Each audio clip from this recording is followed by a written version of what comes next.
कहते हैं दोस्तों कि अगर मंजिल एक है तो शिखर पे मुलाकात होगी, वरना कारवां में तो साथ चल ही रहे हैं। तो इन दो लाइनों से प्रेरित होकर आज हम अपने नए गेस्ट को आपसे मिलवाने जा रहे हैं, जिनका नाम है संतोष सिंह। ये काफी फेमस म्यूजिक डायरेक्टर हैं और सिंगर हैं। इन्होंने बॉलीवुड में अभी तक काफी बेहतरीन सॉन्ग दिए हैं जो काफी सुपरहिट हुए हैं। तो चलिए मिलते हैं हमारे आज के गेस्ट संतोष सिंह जी। संतोष सिंह जी, टेढ़ी मेढ़ी बातों में देव देमन आपका स्वागत करता है। थैंक यू, मेरी तरफ से सबको नमस्कार। संतोष सिंह जी, अब मेरी सीधी बात। हाँ जी। आप श्री गंगानगर राजस्थान से बिलोंग करते हैं। जी जी। और आप एक जमींदार फैमिली से बिलोंग करते हैं जी, जो कि काफी बेहतरीन परिवार है जी। तो आपको ऐसा क्या इंस्पिरेशन मिला कि आप अपनी जन्मभूमि छोड़कर यहाँ मुंबई आ गए? जी, मैं बचपन से म्यूज़िक कर रहा था एक्चुअली। मेरे उस्ताद नवाब खान साहब, उनसे मैं स्कूल में जब मैं राजस्थान में था तो मैं संगीत सीख रहा था एक्चुअली। तो एक अंदर मेरे जज्बा था कि मुझे अच्छा गाना है ना, अच्छा संगीत सीखना है मुझे। तो कभी ऐसा सोचा नहीं था कि मैं बॉम्बे जाऊंगा। I never ever thought. तो मैं अपनी स्टडी कंप्लीट कर रहा था, स्कूल जाता था, तो हम लोग भी गाने गाते थे दोस्तों के साथ में मिलके। फिर कॉलेज में हो गया, फिर खान साहब से फिर मैं सीखता रहा। और ऐसे ही नवाब खान साहब मुझे सिखाते थे। मैं जब स्कूल से उनके पास में जाता था, ऐसे करते करते कॉलेज हो गया, कॉलेज पास आउट भी हो गए। फिर मेरे प्रिंसिपल साहब जो थे उन्होंने कहा कि तुम म्यूज़िक मत छोड़ो और तुमको मुंबई जाना चाहिए। तो मैंने कहा कि ठीक है सर। तो उनकी वो बातें, फिर खान साहब की बातें, नवाब खान साहब की, उन्होंने इतना मुझे प्रेरित किया, वो बहुत अच्छा भी लगा। तो ये वजह थी। हमने सुना है कि लोगों ने आपसे कहा कि आपकी गायकी बहुत अच्छी है जी, आप मुंबई जाइए, जी, आपका करियर बनेगा। जी। तो क्या आपका करियर बना? जी, बहुत कुछ देव साहब खोया और बहुत कुछ पाया। और मुंबई की ज़मीन को, यहाँ के लोगों को मैं सलाम करता हूँ। इतनी प्यार, इतना प्यार, इतनी मोहब्बत, दौलत, शोहरत सब कुछ दिया मुझे और अभी तक मिल ही रहा है। संतोष जी, मेरा आपसे दूसरा सवाल हमारी टेढ़ी मेढ़ी बातों का। जी। आपके करियर का दूसरा गाना जी, चन्ना बे घर आ जा। जी। हमारे सारे दर्शक भी उस गाने को नहीं भूले होंगे। हाँ जी, चन्ना बे घर आ जा। हाँ जी, वो काफी सुपरहिट रहा था। जी। लेकिन ऐसा क्या हुआ कि मतलब उस गाने के बाद में आपने इतनी मेहनत की, इतना काम किया, लेकिन वो गाने में जो आपको सुर्खियां मिली, उस गाने से जो आपको सक्सेस मिली, जी, वो उसके बाद के गानों में आपको नहीं मिली?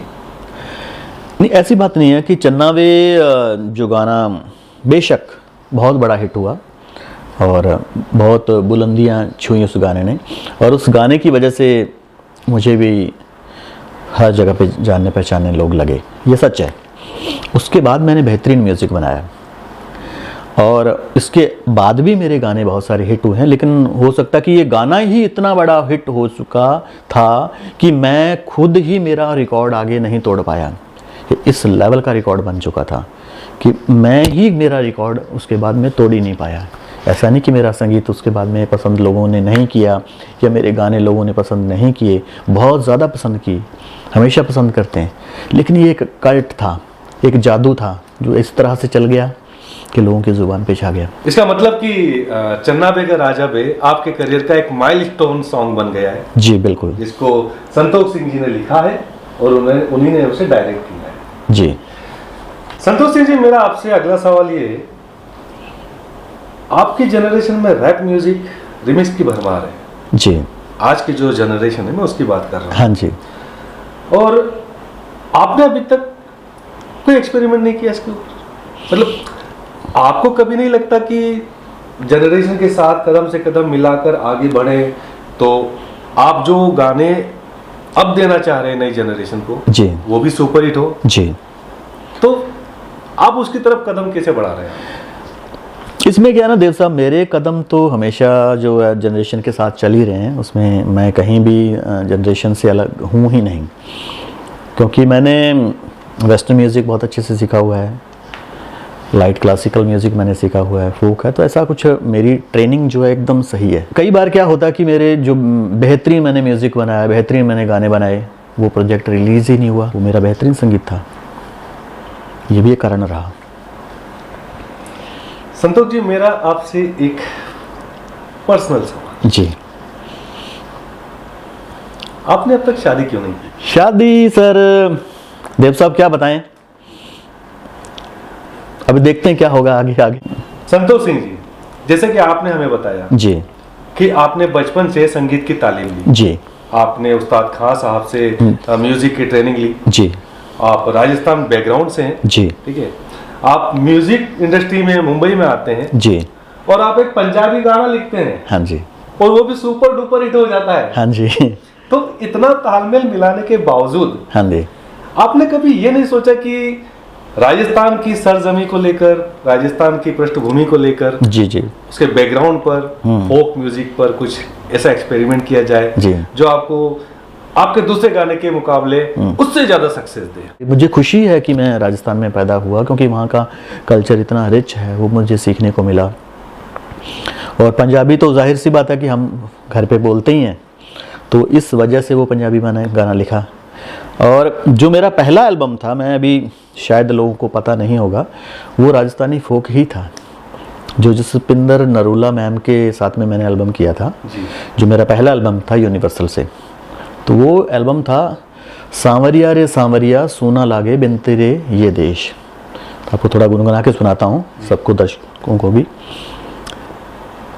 सांवरिया रे सांवरिया हो गई मैं तो बावरिया, सोना लागे बिन तेरे ये देश, सोना लागे देश रे, सोना लागे देश रे, सांवरिया रे सांवरिया हो गई मैं तो बावरिया, सोना लागे बिन तेरे ये देश। इस गाने को कौन भूल सकता है? जी। इवन हमारे दर्शकों में भी कई लोग ऐसे होंगे जिनको ये गाने की सारी लाइनें याद है। जी बिल्कुल। और जिन दर्शकों को इस गाने की अगली लाइन याद है वो प्लीज कमेंट में डालें। आप अगर लाइन डालेंगे तो संतोष जी उसके ऊपर आपको रिप्लाई करेंगे। जी बिल्कुल बिल्कुल। तो संतोष जी, ये हमारा टेढ़ा मेढ़ा सवाल का जो सेगमेंट था वो जी। अब यहीं खत्म होता है जी। और अब हम एक नए सेगमेंट की तरफ बढ़ने जा रहे हैं जी। जिसका नाम है चाय पे चुस्की।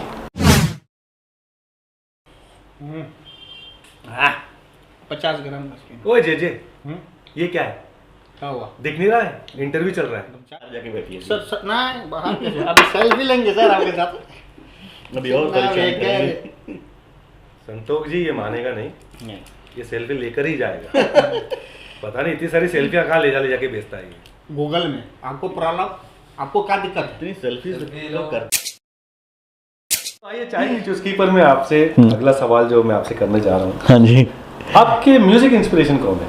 जी, जो हमारे भारत की यूनिवर्सिटी हैं, लता मैम हो गए, आशा जी हो गए, रवि साहब हो गए, किशोरदा हो गए, मेरे गुरुजी नवाब खान साहब हो गए। और बॉम्बे में आने के बाद में मैं एक किस्सा बताता हूँ कि मैंने ज्वाइन किया था मिस्टर साजिद वाजिद जी को, जो बहुत फेमस म्यूज़िक डायरेक्टर हैं, पूरी दुनिया उनको जानती है। तो उनके साथ में मैं एज ए असिस्टेंट कंपोज़र रहा कई सालों तक। तो वहाँ से मुझे ट्रेनिंग मिली। तो साजिद सर, वाजिद सर हमेशा मेरे दिल में धड़कते हैं, रहते हैं। हम चाहेंगे आप हमारे दर्शकों को देखते हुए भी साजिद सर और वाजिद सर के बारे में दो शब्द कहें। साजिद सर, वाजिद सर दोनों ही बहुत लेजेंड हैं। और वाजिद सर तो इस दुनिया में अभी रहे नहीं, लेकिन उनके गाने, उनकी आवाज़ हमेशा हमेशा इस दुनिया में गूंजती रहेगी। जब तक ये सूरज और चांद रहेगा, वाजिद सर की आवाज़ हमेशा गूंजती रहेगी। इसी के साथ हम अपने अगले क्वेश्चन की तरफ बढ़ते हैं। मुंबई आने के बाद आपने ऐसा कौन सा रास्ता अपनाया कि 20 दिनों में ही आपको पहला ब्रेक मिल गया? ये भी बड़ी अच्छी बात आपने सर कही कि मैं जैसे ही बॉम्बे आया तो मुझे बॉम्बे लेके आने वाले मेरे खुद के गुरुजी नवाब खान साहब जी। तो जैसे मेरा ग्रेजुएशन हुआ तो वो मुझे यहाँ बॉम्बे लेके आए, कि चल तेरे को मुंबई घुमा के लाता हूँ, वहाँ छोड़ के आता हूँ तेरे को कि वहाँ का क्या जलवा है। तो आप यहाँ मुंबई घूमने आए थे? हाँ, पहले ऐसे ही आया था गुरुजी के साथ में। तो वो मुझे लाए, हम लोग ट्रेन से आए थे यहाँ पे, और फिर मैं यहीं रह गया। गुरुजी वापस चले गए, और उसके बाद में फिर मुझे किसी मेरे फ्रेंड ने साजिद वाजिद सर से मिलवाया। टी सीरीज में वो काम करते थे। तो साजिद सर को मेरी आवाज़ पसंद आई। मैं डेली मतलब ये टी सीरीज के जो गेट पे ही वहाँ बैठा रहता था, अंदर तो कोई जाने देता नहीं था। तो कुछ दिनों के बाद में मुझे साजिद सर से मेरी मुलाकात हुई, किसी ने मिलवा दिया। तो साजिद सर ने बोला कि तू अंदर आ जा स्टूडियो में। फिर मैं उनके साथ में, मैं सबसे छोटा था उस वक्त, तो उनके साथ में खाना वाना खाने लग गया, उनसे बातें करने लग गया। वो मेरे को पूछते थे कि कहाँ से हो तुम, क्या करते हो, गाना सुनाओ। तो तब वो रिमिक्स करते थे, उस वक्त बहुत सारे रिमिक्स गाने रिकॉर्ड होते थे टी सीरीज में। तो वाजिद सर और साजिद सर एक रिमिक्स एल्बम बना रहे थे उसी दौरान में। तो उस एल्बम के अंदर उन्होंने मेरे को गाना गवाया। तो वो मेरा पहला गाना था। तो यूँ समझो कि बॉम्बे आने के 20 दिन बाद मैं माइक पे था टी सीरीज में।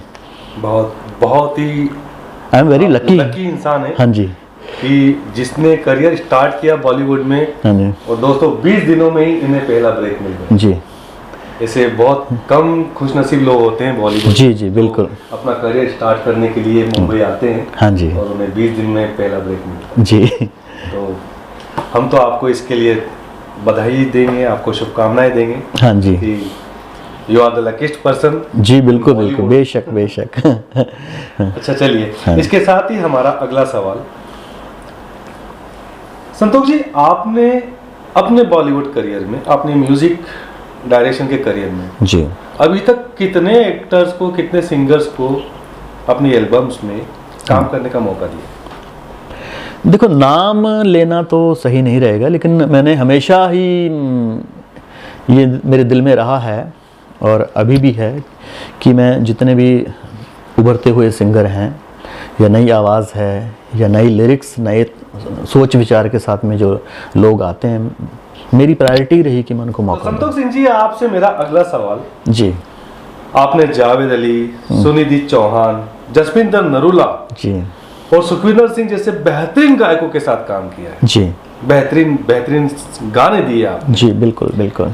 लेकिन उसके बावजूद जो कमाल कुणाल गांजावाला का गाना आपने उनके साथ में कोलैबोरेशन करके जो किया, जी, वो दूसरे गायकों के साथ नहीं हो पाया, उसके पीछे क्या रीजन है? उसके पीछे रीज़न तो कोई ख़ास नहीं है, क्योंकि नो डाउट ये कमाल के सिंगर्स हैं और ये गाने भी बहुत अप्रिशिएट हुए हैं। लेकिन कई बार होता है कि प्रोजेक्ट उस लेवल पे रिलीज़ नहीं हो पाता, गाने को उस लेवल की पब्लिसिटी नहीं मिलती है ना। और गाने कई बार के इतने सिचुएशनल हो जाते हैं, अगर वो फिल्म ही काम नहीं करती तो गाना काम नहीं करता। संतोष जी, मेरा एक इस चाय की चुस्की के सेगमेंट का एक आखिरी सवाल आपसे। हाँ जी, और मेरे प्यारे दर्शकों से मैं रिक्वेस्ट करूंगा कि इस सवाल को जरूर सुने। हाँ जी, क्योंकि ये सवाल आपके लिए बहुत जरूरी है। हाँ जी। आपको ट्रेडिशनल म्यूजिक पसंद है या मैगी म्यूजिक? मैगी म्यूज़िक तो बिल्कुल भी मुझे पसंद नहीं है, क्योंकि मैगी मुझे वैसे ही पसंद नहीं है। सॉरी, मैं मैगी वालों की बुराई नहीं कर रहा हूँ, पर मुझे पसंद नहीं है। इससे बचना चाहिए, कहीं ना कहीं अपने अपना स्टाइल लेके आओ। पहले सब लोग, जैसे लक्ष्मी सर का अपना स्टाइल था, अनुषा साहब का अपना स्टाइल था, है ना, प्रीतम जी का अपना स्टाइल है, साजिद वाजिद सर का एक अपना स्टाइल था, है ना, मेरा अपना स्टाइल था। तो इसलिए हमारे गाने इतने हिट हुए ना। अब गाने लोगों पे हिट नहीं हो रहे, यही कारण है कि किसी का अपनी कोई पहचान ही नहीं है, अपना कोई साउंड ही नहीं है। वो उसको देख के गाना बना रहा है, वो उसको देख के गाना बना रहा है, वो उसको सुन के गाना बना रहा है, खुद का क्या है। तो चलिए चलते हैं हमारे अगले सेगमेंट पर, जिसका नाम है तड़का। संतोष जी, जी, आप नेक्स्ट जनरेशन के साथ कनेक्टेड नहीं है।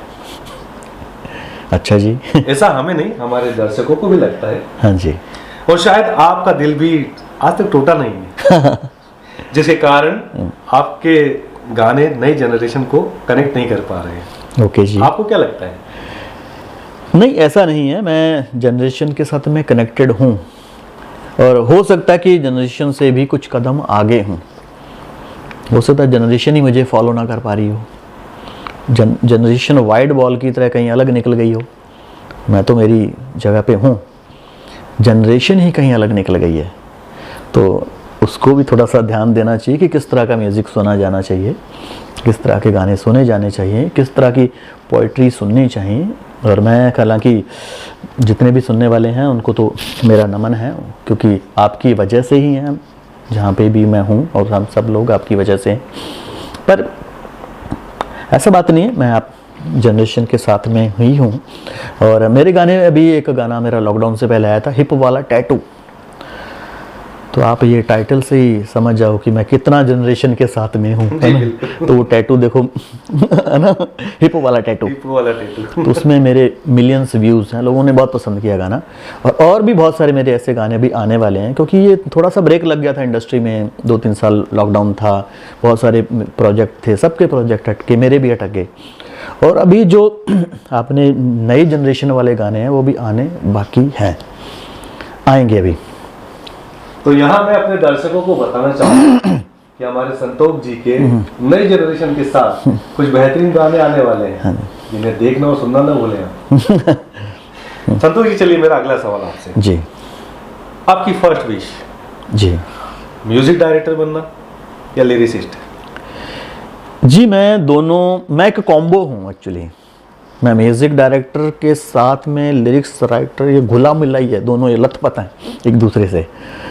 तो हालांकि मैंने दूसरे लिरिक्स राइटर जो इंडस्ट्री के बेहतरीन राइटर्स हैं, जैसे समीर साहब हो गए, कुमार साहब हो गए, इन सब के साथ में मैंने काम किया है एज ए म्यूज़िक डायरेक्टर। उन लोगों ने मेरे गाने लिखे और मैंने म्यूज़िक बनाया, मैंने उनके साथ भी काम किया है। और मैंने खुद भी गाने लिखे, जैसे चन्नावे मेरा लिखा हुआ गाना है, सांवरिया रे सांवरिया जसपिंदर मैम का जो मैंने एल्बम किया था वो मेरा लिखा हुआ है। तो ऐसे बहुत सारे हैं, मैं खुद भी लिखता हूँ, दूसरों से भी लिखवाता हूँ, मैं खुद भी गा लेता हूँ, कभी कभी दूसरों से भी गवाता हूँ। तो मैं तो मिलजुल के चलने वाला आदमी हूँ देव साहब कि संगीत की सेवा कर रहे हैं हम सब लोग, तो बेहतर यही कि सब लोग मिल के करें तो और मज़ा आएगा। क्यों नहीं, बिल्कुल। हाँ जी। संतोष जी, एक मेरा आपसे थोड़ा सा पर्सनल सवाल है। जी सर। जैसे कि हमने दर्शकों को बताया कि आपने अभी तक शादी नहीं की, तो ये सवाल उसी से रिलेटेड है। जी। आप लव मैरिज में इंटरेस्ट रखते हैं या अरेंज मैरिज में? ये हमारे दर्शक आपसे जानना चाहते हैं। देखो, लव भी पवित्र है, अगर सच्चा प्यार होता है तो उससे तो खूबसूरत कोई बात ही नहीं है ना। और अगर अरेंज मैरिज हो भी जो है वो सबकी सहमति से, जो परिवार वालों की सहमति से, सबकी पसंद से होती है, वो भी बहुत खूबसूरत बात है। तो दोनों ही पवित्र है मेरी समझ से, तो यही मुझे लगता है। लेकिन अभी आगे मेरे को कब प्यार होता है इसकी कोई गारंटी नहीं है। देखिए, जहाँ तक हमें लगता है आपको एक प्यार तो ऑलरेडी हो चुका है, और वो है आपका म्यूजिक। जी जी। जिसके साथ आपने अपने जिंदगी के 2 दशक निकाल दिए जी। और म्यूजिक की सेवा करते करते हमारे दर्शकों को इतने प्यारे प्यारे, इतने मधुर गाने दिए हैं जी, जो आज भी इनकी जुबान पर है। जी। चलिए, इसी के साथ मैं आपसे एक इस तड़का सेक्शन का आखिरी सवाल करता हूं। जी। आपकी जिंदगी में सबसे ज्यादा प्रायोरिटी किसकी है? जी। फैमिली या करियर? दोनों, मेरे लिए दोनों है, फैमिली भी, करियर भी। और अगर परिवार के लिए, फैमिली के लिए और मेरे चाहने वालों के लिए, मेरे दोस्तों के लिए करियर को कुछ दिन के लिए विराम भी देना पड़े तो आई डोंट माइंड। लेकिन मेरे चाहने वाले, मेरे परिवार वाले मेरे इतने साथ में हैं कि वो मुझे कभी नहीं कहेंगे कि अपने करियर को विराम दो, तो दोनों साथ में ही हैं।